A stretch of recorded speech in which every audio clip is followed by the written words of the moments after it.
Science एक ऐसी field है जिसने हमें सारी लाइफ चेंजिंग डिस्कवरीज दी हैं। आँख से लेकर कोविड वैक्सीन तक साइंस ने इंसान की लाइफ को आसान बनाने के लिए बहुत सी डिस्कवरीज की हैं। पर साइंटिस्ट के सारे एक्सपेरिमेंट्स भलाई के लिए नहीं होते। ऐसे ही 5 अजीबोगरीब इनह्यूमन साइंस एक्सपेरिमेंट्स के बारे में हमने इस वीडियो में बात किया है। जानने के लिए मेरे साथ बने रहें। हे फैमिली, मैं हूं आयुष्मान, आप देख रहे हैं unexplained theories. Let's start with the video after this short intro.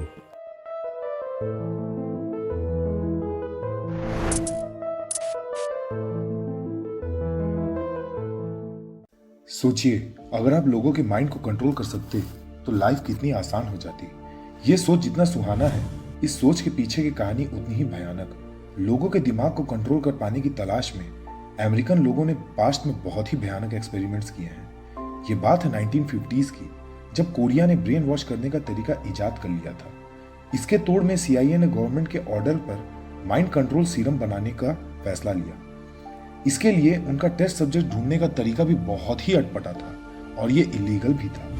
वो प्रोस्टिट्यूट्स हायर करते थे और जब प्रोस्टिट्यूट्स विक्टिम को कमरे में बुलाती थी, उनको अरेस्ट कर लिया जाता था। फिर उन पे भयानक एक्सपेरिमेंट्स होते थे। एक्सपेरिमेंट्स के लिए पहले उन्हें LSD से इंट्रोड्यूस किया जाता था, पर जब इसके मनचाहे रिजल्ट्स ना मिले तो उन्होंने सोचा कि कुछ नए केमिकल इन्वेंट किए जाए और उन्होंने इन्वेंट किया MK अल्ट्रा नाम का ड्रग। हाँ, ये वही MK अल्ट्रा है जिसे स्ट्रेंजर थिंग्स में मेंशन किया गया है। इसका नतीजा ये निकला कि ज्यादातर पेशेंट्स की मौत हो गई और जो बचे वो स्किज़ोफ्रेनिया के शिकार हुए। इससे मिलता जुलता एक और एक्सपेरिमेंट साइंटिस्ट द्वारा कंडक्ट कराया गया था, जिसका नाम एवर्शन थेरेपी था। ये साइकोलॉजिकल एक्सपेरिमेंट थे जिससे साइंटिस्ट पीडोफिलिया और अल्कोहलिज्म जैसे सोशल इविल्स का अंत करना चाहती थी। ऐसे देखें तो this experiment way for greater goods, but इन्हें इनिशिएट करने का तरीका बहुत ही इनह्यूमन था। ये एक्सपेरिमेंट बहुत बार किए गए अलग अलग कंट्रीज में, पर हर बार नतीजा एक ही आता था। ये बात है 1960s की, जब इंग्लैंड में लोगों को ट्रीटमेंट के नाम पे शॉक थेरेपी देना शुरू किया गया। बस शॉक थेरेपी ही नहीं, इसके अलावा और भी अलग अलग तरीके इस्तेमाल किए जाते थे। उन्हें केमिकल एवर्जन एजेंट्स दिए जाते थे। केमिकल एवर्जन एजेंट्स ऐसे एजेंट्स होते हैं जिन्हें हम अपने बुरे आदतों से छुटकारा पाने के लिए इस्तेमाल करते हैं। फॉर एग्जाम्पल, जब छोटे बच्चे अपने नाखून को खाते हैं तो उनके नाखून में एक नेल पॉलिश लगाया जाता है। वो एक कड़वा प्रकार का नेल पॉलिश होता है।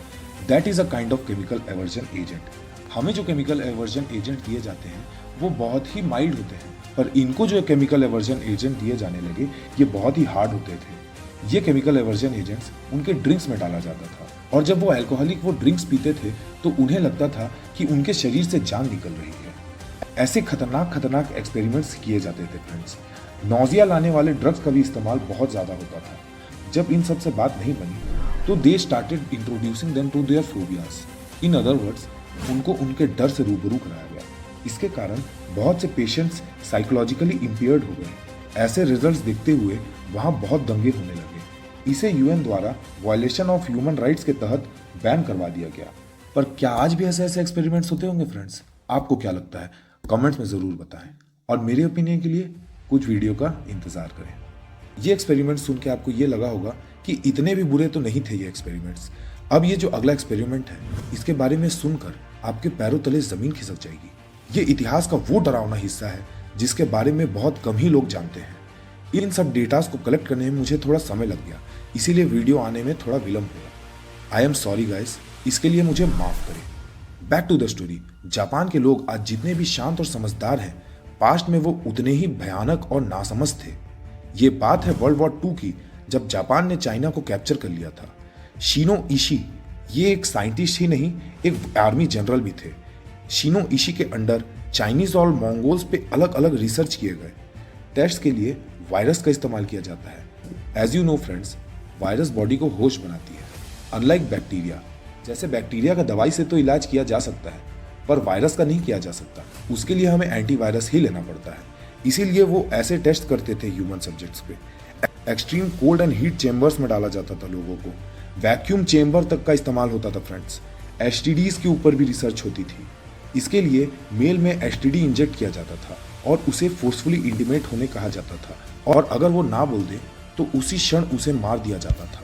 यहाँ तक कि ये बच्चों तक को नहीं बख्शते थे। इन पे भी बहुत ही भयानक एक्सपेरिमेंट्स किए जाते थे। विदाउट एनेस्थीसिया इनकी सर्जरीज की जाती थी।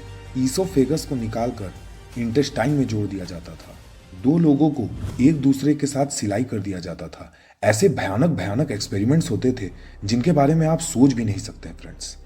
ऐसे ही एक भयानक विभत्स एक्सपेरिमेंट्स अमेरिकन द्वारा करवाए गए थे, जिसे ह्यूमन रेडिएशन एक्सपेरिमेंट्स के नाम से जाना जाता है।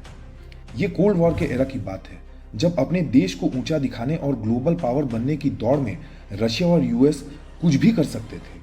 इस समय अपने देश को ग्लोबल लीडर बनाने की चाह में ये दोनों कंट्रीज अपने सिटीजन्स को भी नहीं बख्शे। और आप तो जानते ही होंगे यूएस एंड सोवियत रशिया उस समय स्पेस रेस में कितने मशगूल थे। ये टेस्ट आदमियों, औरतों, बच्चों और यहाँ तक कि प्रेग्नेंट वुमेन्स तक में होता था। किसी को रेडिएशन चेंबर में बंद कर दिया जाता था, तो किसी को रेडियो एक्टिव वेस्ट के बीच में डाल दिया जाता था। लोगों को प्लूटोनियम से इंजेक्ट किया जाता था। यहाँ तक कि पेशेंट्स को ऑपरेट करके उनके लंग्स में रेडिएशन एक्सपोज किया जाता था। ऐसे इनह्यूमन काम जो हम सोच भी नहीं सकते, इतिहास के पन्नों में दर्ज है। एक और एक्सपेरिमेंट अफ्रीकन्स पे हुए थे, जिसे हम टस्गी इंस्टीट्यूट सिफिलिस एक्सपेरिमेंट के नाम से जानते थे। टाइटल से तो आपको पता ही चल रहा होगा फ्रेंड्स कि ये एक्सपेरिमेंट्स सिफिलिस जेनूरिया से रिलेटेड एक्सपेरिमेंट्स थे।